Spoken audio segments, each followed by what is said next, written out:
Monday, March 27th, 2023, here on a gorgeous day in the Dallas, Texas area. Right now it's about, I think, 67 degrees. It's supposed to be high, I think, around 70. And it is very much sunny, mostly sunny today. So hopefully you had a good weekend. We had a great worldwide deliverance last night. Had I think almost 1,000 people that watched on TikTok. We had another, I think it was 500 and some, 550 on Facebook. Have had over 1,000 now that have watched on Facebook since then, and then another, I don't know, what is it, 100 or 150 or something on YouTube. So anyway, had lots of people that were yawning, getting healed of their soul wounds, getting delivered of their demonic spirits, and that's why we do what we do, is we want to get millions set free, healed, delivered around the world. I don't know how many, I would guess there's been hundreds of thousands that have been healed and delivered since we started doing this in 2017. But it's so needed. So many people in the church that have never been healed of their wounds, never forgiven people, never forgiven them from their hearts, and then repented for their own pride, repented for their own sin. That's what happens. We all get hurt. We all get wounded. We all have demonic spirits, and it's a matter of how long, if we ever get them healed of our wounds and delivered. Most people in the church aren't taught the truth, the whole truth, and nothing but the truth, and they're just taught about what Jesus did for them, which is great, but it's like we got to do our part. You know, Jesus did what he was supposed to do, but if we could continue to be angry and bitter and refuse to forgive and have demonic spirits that attack us, and we attack other people, and we're all mad and we're all angry, then it's not a wonderful life. It is a miserable life, and lots of prideful Pharisees and scribes in the church. So anyway, great worldwide deliverance last night. The Breakthrough Tour continues. Next up is April 15th and 16th, coming to Fountain Gate Church in Merkel, Texas. Been there many times before, doing a Saturday deliverance training, doing a Sunday morning mass deliverance, and then doing a Sunday night prophetic night. Well, I'll prophesy over everyone that comes. So excited about that. April 30th is the next worldwide deliverance session. May the 20th, coming to Oklahoma City at the Courtyard Northwest. June the 10th to Dallas, Texas, to the Courtyard Plano, Texas. And I'll be scheduling some more out in June and July and August. So, but we're keeping busy doing sessions, doing personal sessions for people. I'm averaging about, I think, 10 per week. Doing a lot of couples sessions, which is great. Doing mentoring, couples counseling, / inner healing and deliverance. We're seeing tremendous results. Again, it takes two people to make the marriage work, and it only takes one who refuses to get healed and delivered to cause the marriage to crumble. So understand that. The enemy, the Satan, the demonic people want you to believe that it takes two people to break the marriage. No, it doesn't. It takes one. It takes one person that's not healed and delivered that will sabotage the marriage because they'll be so controlling and manipulative. You know, I went through that. I know what it's like. My wife went through that. She knows what it's like. So there's so many religious people in the church that are full of demonic spirits that want to control and hurt the victim and cause them to get to the point to where they don't want to live life anymore. And so it's very, very sad. We need to get people healed and delivered. So anyway, the topic of the day, I don't think I've talked about this before, but it's called the arguing in the church and social media is increasing, what to do. And it's true. Have you been on social media lately? It's amazing. I'm going to start out by basically just talking about it. Is you can really tell the intentions of a person's heart by posts that they might make on social media, especially when they get into contentions, strife, I call it, arguments. Is you can, a person can make a post that is truth, and then those who are not healed and not delivered will oftentimes manifest demonically. And then they'll start to get really nasty in their comments and being very evil and wicked. And that's really what the Pharisees and scribes did in their day to Jesus. And Jesus had righteous anger for them. And so it's so true. You can see people, and I can, you know, and I'll talk about how I handle situations like that. I don't see that very often anymore, which is good. But on occasion, you can see some really religious people that are just have venom, snakes venom within them. That's why Jesus called the Pharisees and scribes, he called them hypocrites, but he also called them snakes and vipers, because they were very evil, you know. And it's like they have no conscience. A lot of the people that are out there that have been hurt and wounded, and they have demonic spirits, so they're going to come against and rail against people. It's one thing if you're having a disagreement.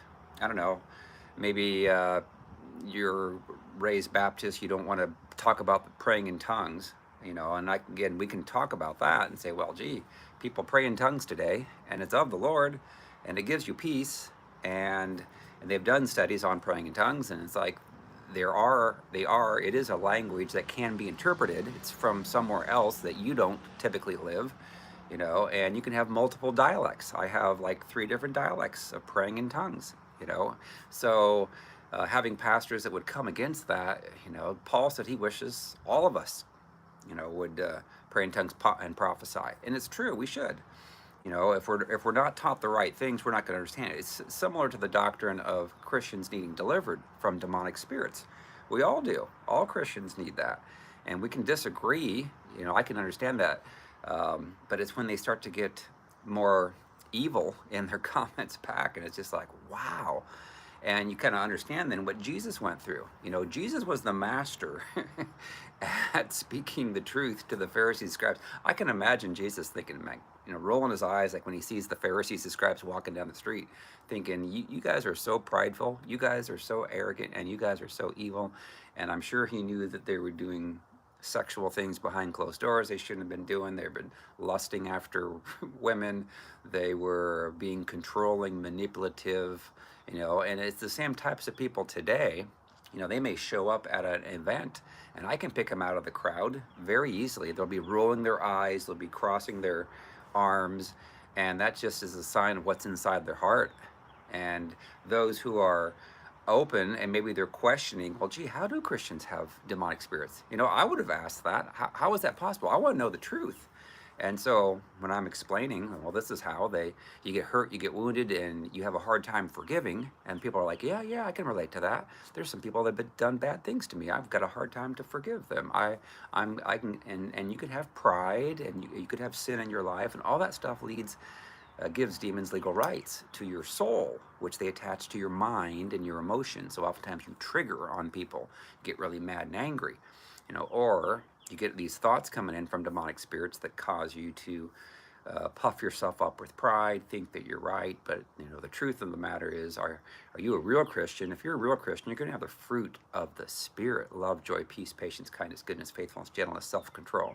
You're going to walk in humility. You're going to walk in sexual purity. And if that riles them up more, the demons, then that just shows that they need healed and delivered. So I get that, but you can understand there's people that will respond maybe to some of my posts with legitimate questions, genuine, you know, and I can tell, I can discern that.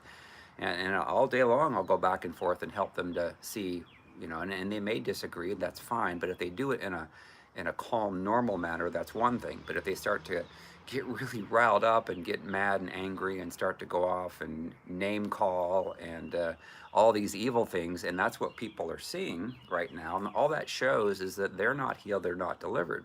People that are healed and delivered can have a conversation, and they don't feel all this emotion rising up where I'm gonna throw this down your throat and you better listen to me, because if you don't listen and agree with me, then you are stupid. And you're like, what are we in? Are we in 3rd grade? It's like, so anyway, the Lord impressed upon me to talk about that and I'm going to explain how I handle it, because I really think that this is a subject that is needing to be addressed. So the strife in the church is increasing more than ever, especially on social media. And so what is a Christian to do? So on one hand, Jesus, you know, for those that didn't understand, he would do a lot of teachings, which was great. And well, who came against him, who hated him more than anything, were the Pharisees and scribes. So there are people in churches today, the religious of the churches, that are not healed and delivered, and they're going to be mad if you try to tell them that they might be operating with some demonic spirits, that they need to do some forgiveness, they need to repent. They're going to get mad and angry and riled up, just like the modern, the Pharisees and scribes of Jesus' day. And so we see that today. There's a lot of churches where they're hurting people that are already hurt. They're already hurt, and they don't want to be hurt more. So we got to have a loving, a love to our speaking the truth, So, but Jesus, who was he angry at? Jesus, obviously he loved on the people that were hurt and wounded. He wanted them to get help. He wanted them to get delivered. He didn't want them to operate in sin all day long. Remember the woman at the well? He said, "Go and sin no more." Go and sin no more. So sin is a huge issue in the church. There's a lot of churches that are way to the other side of the love spectrum, where they simply love all the demons in the people and allow them to stay in the church. And of course, Paul talked about that, says that we're supposed to get them essentially delivered, otherwise get them out of the church because they're going to infect the church. And we've talked about that several times last week. And that is so true. It says we're not even supposed to eat with them if they're calling themselves a believer, yet they have no fruit of the Spirit. So in Jesus's times, what did he do with the Pharisees and the scribes? He was righteously angry because he knew how prideful that they were, how evil that they were, the sins that they were doing behind closed doors. And he likened it to a cup that was clean on the outside and filthy dirty on the inside. So I'm going to read a little bit of Matthew 23. Again, it's called Woe to the Scribes and Pharisees. So again, understand there's a lot of religious people that are on social media in the churches today. They're not healed of their wounds. They're not delivered of their demons. And they're triggering against people who are trying to help people to get their wounds healed and get delivered so they can know the truth and they can actually walk this out. So it says, "Then Jesus spoke to the multitudes and to his disciples, saying, The scribes and the Pharisees sit in Moses' seat. Therefore, whatever they tell you to observe, that observe and do. But do not do according to their works, for they say and do not do. For they bind heavy burdens, hard to bear, and lay them on men's shoulders. But they themselves will not move them with one of their fingers. But all their works they do to be seen by men. They make their phylacteries broad and enlarge the borders of their garments. They love the best places at feasts, the best seats in the synagogues, greetings in the marketplaces, and to be called by men, Rabbi, Rabbi. But you do not be called Rabbi, for one is your teacher, the Christ, and you are all brethren. Do not call anyone on earth your father, for one is your Father, he who is in heaven. And do not be called teachers, for one is your teacher, the Christ. But he who is greatest among you shall be your servant. And whoever exalts himself will be humbled. He who humbles himself will be exalted. But woe to you, scribes and Pharisees, hypocrites, for you shut up the kingdom of heaven against men. You neither go in yourselves, nor do you allow those who are entering to go in. Woe to you, scribes and Pharisees, hypocrites, for you devour widows' houses, and for a pretense make long prayers. Therefore you will receive greater condemnation. Woe to you, scribes and Pharisees, hypocrites, for you travel and see to one proselyte, and when he is one, you make him twice as much a son of hell as yourselves. Woe to you, blind guides, who say, Whoever swears by the temple, it is nothing, but whoever swears by the gold of the temple, he is obliged to perform it. Fools and blind, for which is greater, the gold, the temple that sanctifies the gold? And whoever swears by the altar, it is nothing, but whoever swears by the gift that is on it, he is obliged to perform it. Fools and blind, for which is greater, the gift or the altar that sanctifies the gift? Therefore he who swears by the altar swears by it, and by all things on it. He who swears by the temple swears by it, and by him who dwells in it. And he who swears by heaven swears by the throne of God, and by him who sits on it. Woe to you, scribes and Pharisees, hypocrites, for you pay tithe of mint and anise and cumin, and have neglected the weightier matters of the law, justice and mercy and faith. These you ought to have done, without leaving the others undone. Blind guides who strain out a gnat and swallow a camel. Woe to you, scribes and Pharisees, hypocrites, for you cleanse the outside of the cup and dish, but inside they are full of extortion and self-indulgence. Blind Pharisee, first cleanse the inside of the cup and dish, that the outside then may be clean also. Woe to you, scribes and Pharisees, hypocrites, for you are like whitewashed tombs, which indeed appear beautifully outwardly, but inside are full of dead men's bones and all uncleanness. Even so, you also outwardly appear righteous to men, but inside you are full of hypocrisy and lawlessness, which is sin. Woe to you, scribes and Pharisees, hypocrites, because you build the tombs of the prophets and adorn the monuments of the righteous, and say, if we had lived in the days of our fathers, we would not have been partakers with them in the blood of the prophets. Therefore you are witnesses against yourselves, that you are sons of those who murdered the prophets. Fill up then the measure of your father's guilt. Serpents, brood of vipers, how can you escape the condemnation of hell? Therefore, indeed, I send you prophets, wise men, and scribes. Some of them you will kill and crucify, and some of them you will scourge in your synagogues and persecute from city to city, that on you may come all the righteous blood shed on the earth, from the blood of righteous Abel to the blood of Zechariah, son of Berechiah, whom you murdered between the temple and the altar. Assuredly, I say to you, all these things will come upon this generation. So, Jesus was like the master at dealing and talking and speaking through with people who thought they were all that, all the people that were the prideful ones in the church. And there's a lot of them that are, of course, on social media that are in churches today. And how are we to deal with those people? And here's what I'm going to say, because this is also in the Bible. 2 Timothy 2:23-26, it says, but avoid foolish and ignorant disputes, knowing that they generate strife, which is arguments. And a servant of the Lord must not quarrel, but be gentle to all, able to teach, patient in humility, correcting those who are in opposition.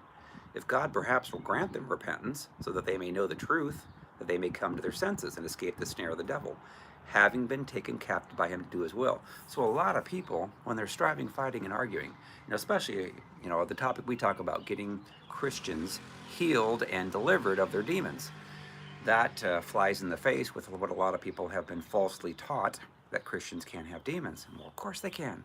You think Satan's just going to give up? Well, you ask Jesus into your heart, I guess I can't bother you anymore.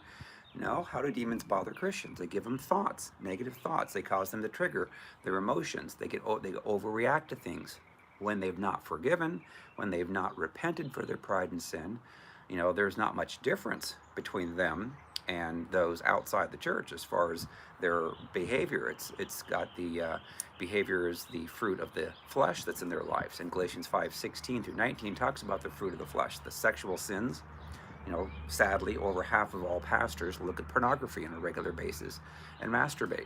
Well, that's not cool. That allows demonic spirits to torment them. So when they get up on Sunday and they're trying to preach, then the demonic spirits can give them all these thoughts and images of bad things.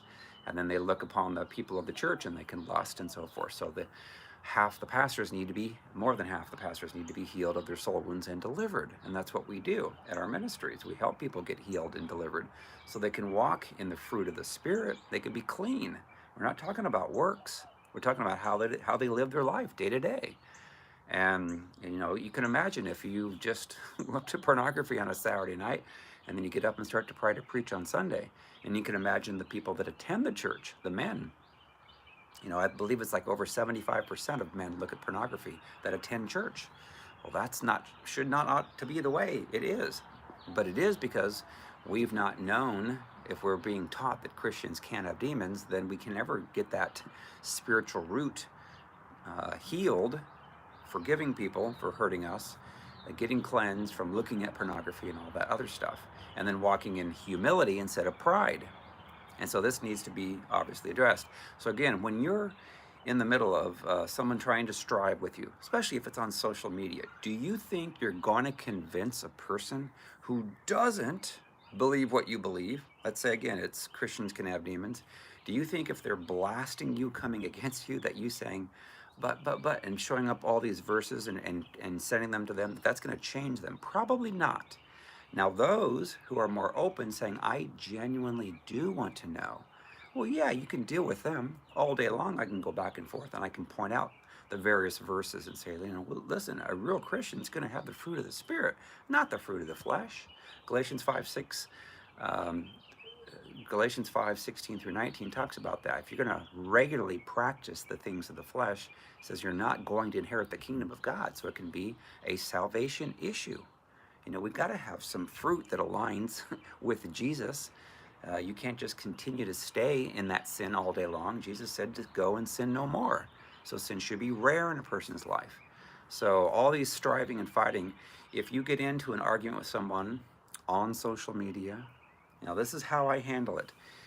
I can discern, and you can discern as well, are they simply trying to stir things up? And oftentimes people that are not healed and delivered, that's what they do. They want to stir things up. They want to provoke, like the Pharisees and the scribes.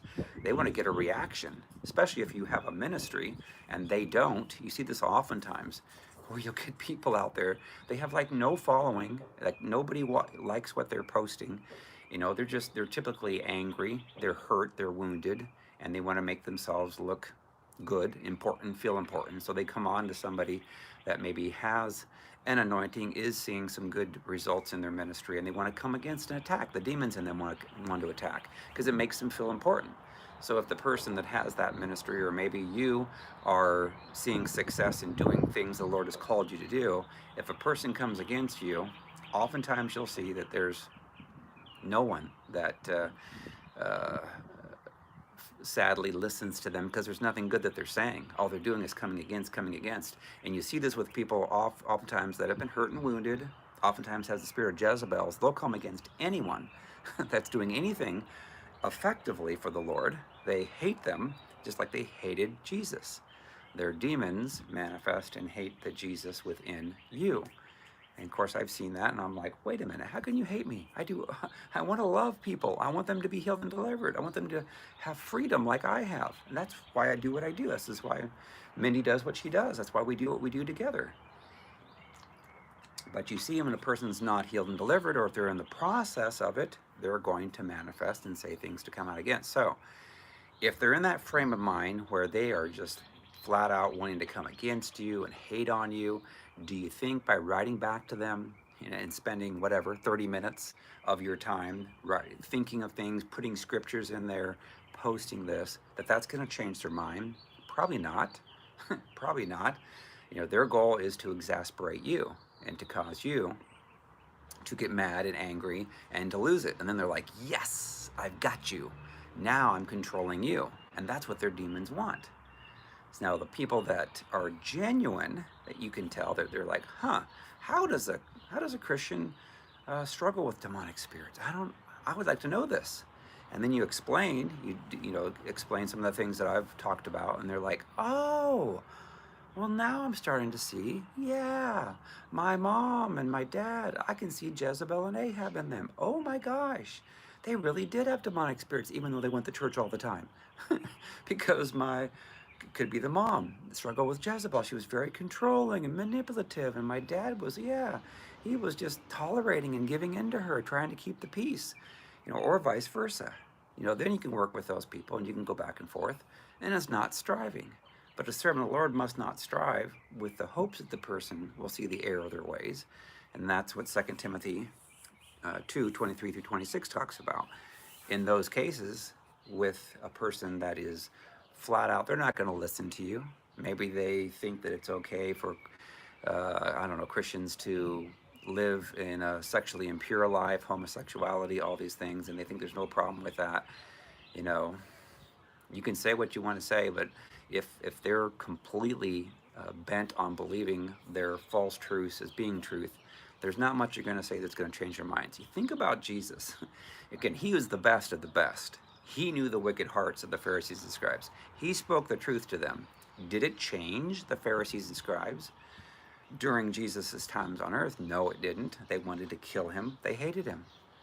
So the people that have those demonic spirits, they want to provoke you. They want to waste your time. They want to exasperate you.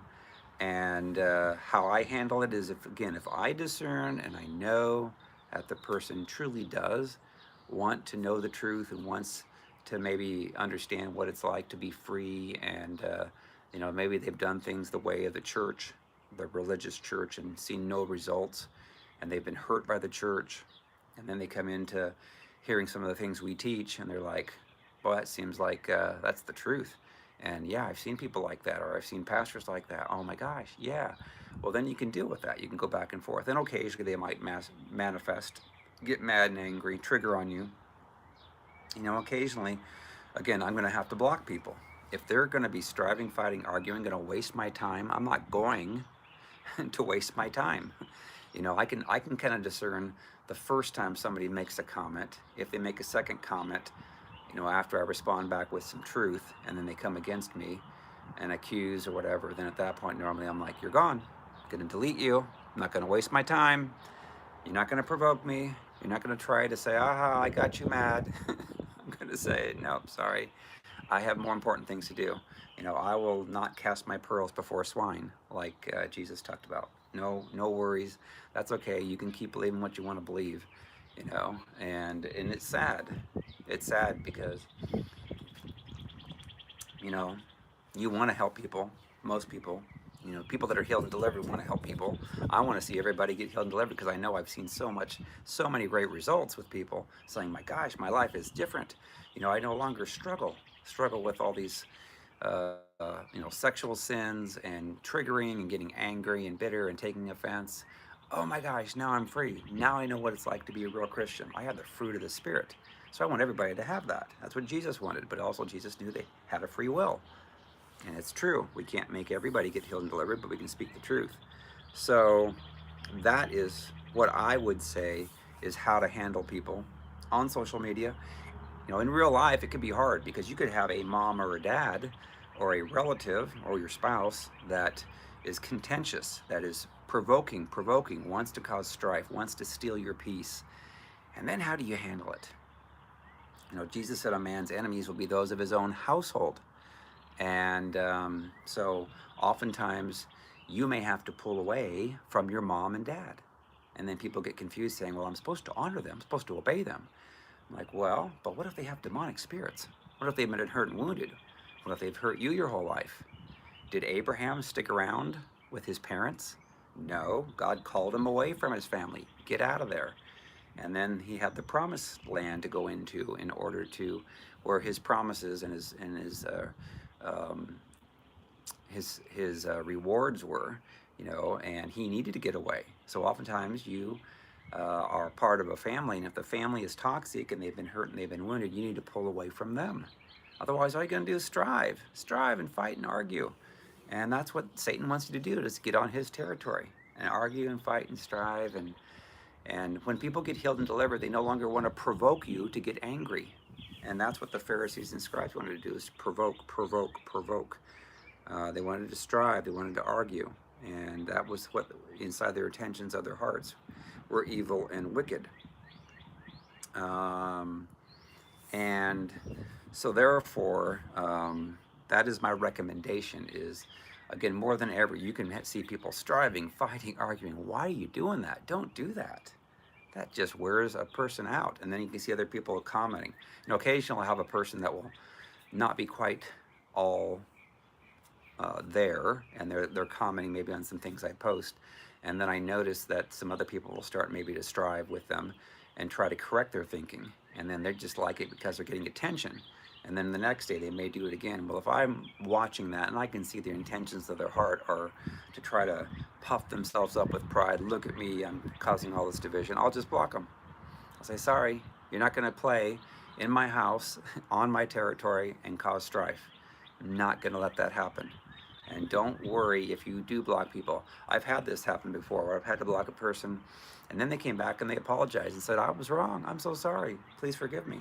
Now, if they do it again, I'll block them again. And maybe another a year or two before, if they've started to see some changes in their life. You'll oftentimes too, if you have a ministry or you're doing some ministry with a person, you may have another person come alongside saying, yeah, cheer and promote you and say how they've gone through the very same thing that you have. But then in reality, they may start to trigger and they may start to strive with you because they're not all the way healed and delivered yet. So in those cases, what do? You pray about it, but anyone that is striving and arguing and fighting, it's the best thing is to give them a chance to change, to say, I'm sorry, to own it. And if they still continue to trigger and do that, then they're just not healed yet and they're not healthy. They may have to go away for a little while. You may have to say, I'm going to have to part, going to have to step away. I'm going to have to love you from a distance, see you from afar, until they can, play nicely again. You think about Jesus. he would speak to people and he would teach people, and a lot of people are like, oh my gosh, they're amazed and shocked at what he said. They're like, I've never heard this before. I think about what we talk about here, and getting people healed and delivered, and what the process is, and why we get hurt and wounded, how Christians have demons. And a lot of times people listen to this, especially on TikTok, for the first time. They're like blown away. They're like, I've never heard this before. But my gosh, there's a lot of truth in what is being said here. And they receive it. And then you're like, yay, now we can help move them to getting their soul wounds healed, to forgive, to repent for pride and sin, and command the demons to go. And now they're like, oh my gosh, I want to tell everybody about this. I want to tell my family. I want to tell my brother and sister, and people at church. I want to tell my pastor. I have a lot of people that have followed our ministry, and then they go to their pastors, and the pastors don't want to admit that there are some truth here to what we're saying. Plus, truth be told, there's many pastors that need healed and delivered, and they don't want to have that to be exposed, because then they would have to admit that they have demonic spirits, and they struggle with whatever sexual sin. So that's why a lot of pastors don't want to talk about inner healing and deliverance. No, we don't want to talk about that. Well, everybody needs it. Everybody's been hurt and wounded. It's just depending on how much. So again, there's a lot of people that if you leave a person, say if they're on social media, you let them continue to speak and react and go after you and trigger, all you're doing is allowing their demonic spirits to have a voice. And they need to humble themselves before the Lord. And they need to forgive people, repent, and then they can share their ideas and actually have some good things to say that are edifying, that are uplifting, instead of just coming against. You see this all the time. People that aren't delivered from, especially Jezebel, is if they're hearing my message, their demons hate me. They don't like what I'm saying. They discount and try to come up with a million reasons why what I'm saying is bad or false teaching. And it's like, really? Have you seen the results of the people that have gotten healed and delivered? My gosh, there's truth what we're saying. I wouldn't do this if there wasn't truth to what we're saying, and if there wasn't any results and fruit. I'd be like done with this. I'd go back into the business world, and it'd be much easier to make make a much better living, and not to have to go through as much strife with people that aren't healed and delivered. So again, the goal is get people healed, set free, delivered. Yes, we want that, and we'd love to save marriages. But it only takes one person that refuses to get healed and delivered to ruin the marriage. It doesn't take two, it takes one. You can have one person that has done the work and has gotten their wounds healed and delivered, and the other person, typically Jezebel, has a hard time. And they want to strive, they want to fight about everything and argue, and it's a waste of time. It's like life is too short to be spent on arguing. And you think about Jesus, I'm sure Jesus, every time he saw a Pharisee and scribes, like, okay, I can see him coming down the street now. I'm going to go left. I'm going to go to the mountains and get away from them, because all they want to do is strive and fight and argue and waste my time. And they're not going to get healed and delivered. He wanted to seek out the people that were hurting, that truly could benefit from his message. And all right. Well, again, if you're interested in getting healed and delivered, you want me to take you through a session, you can. Just email my assistant Tina at tinak@restoredtofreedom.com. And then just include your phone number, and then she'll give you a call back. And we are seeing great fruit. And I also have a book called Freedom from Soul Wounds and Demons. It's helping lots of people everywhere to understand the correlation between our soul wounds and demonic spirits, and how to walk through your own healing and deliverance yourself. I tell people I can't get anyone healed and delivered that does not want to be. They have to be in the right frame of mind to want this. And the people that are strongly affected by demonic spirits that would mock and come against, I'm like, well, I can't get them healed and delivered any more than Jesus could get the Pharisees and scribes delivered, who mocked him. So, all right, T. Excited because tomorrow I'm going to be interviewing at this time. Her name, she's a coach, life coach, Coach Lawana, and can't wait to hear how the Lord, I don't know anything about her testimony, but the Lord highlighted her and said, I want you to interview her. So tomorrow on YouTube, You have to be on YouTube, so you can subscribe to my YouTube channel. Go out to YouTube, and when I go live, it will notify you, and we will see what the Lord's doing a lot of great things in her ministry that she has, helping people around the world. She's seen tremendous amount of growth on YouTube in just a few weeks. It's crazy. It's crazy what the Lord is doing with her, and she speaks the truth. So again, on YouTube now, we'll share the YouTube broadcast on Facebook so people can then click on the link, but you'll have to watch it on YouTube. So excited. I can't wait. Yes. So, all right. I will let you guys go. See you on Facebook and YouTube. All right. Bye-bye.